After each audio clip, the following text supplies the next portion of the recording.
Miserável homem que eu sou. Quem me livrará do corpo desta morte? Essa é a passagem que eu mais gosto. Que é a passagem que eu mais me identifico. Para mim, essa passagem revela qual é a condição real do homem diante de Deus. E a condição é essa, miserável. Fica mais interessante se a gente considerar que quem escreveu essa passagem foi Paulo falando sobre ele mesmo.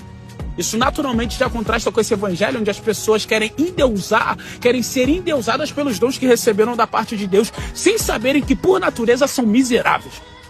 Pastores que se gabam do ministério que têm, cantores que se gabam pelo dom que possuem, pregadores que se gabam porque pregam demais, enquanto Paulo, um dos maiores apóstolos, o maior autor do Novo Testamento, um homem com intimidade com Deus o suficiente para ser levado ao terceiro céu, vai concluir sobre ele mesmo: miserável homem que sou.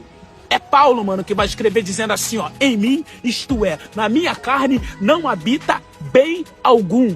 É Paulo que vai dizer em Romanos 8, a carne é inimizade contra Deus, não está sujeita à lei de Deus e nem mesmo pode estar.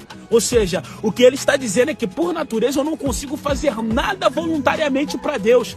E as pessoas podem se perguntar, se eu não consigo fazer nada voluntariamente para Deus, se eu sou tão ruim assim, então por que eu oro? Então por que eu louvo? Então por que eu adoro? Então por que eu busco o Senhor? Paulo também dá essa resposta em Filipenses 2, versículo 13. Porque Deus é quem opera em vós, tanto o querer como o efetuar segundo a sua boa vontade. Ou seja, se Deus não manifesta em mim tanto o querer como o efetuar, eu não vou querer e muito menos efetuar aquilo que Ele quer. A palavra diz que a fé é dom. Ou seja, dom é dádiva, presente dado por alguém. Pode pesquisar o significado de dom. Até para crer em Deus eu preciso dele. Pô, mano, miserável homem que eu sou.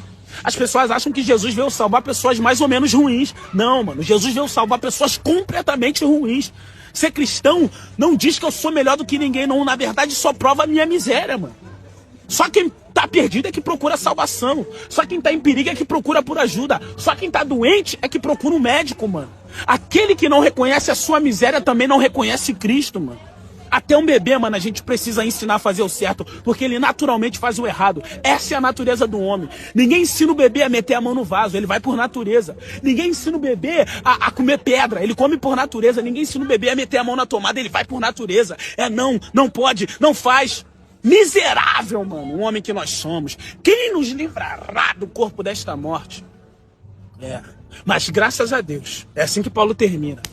Mas graças a Deus, por Jesus Cristo, nosso Senhor, a nossa fé é que naquele grande dia, Jesus nos livrará do corpo desta morte.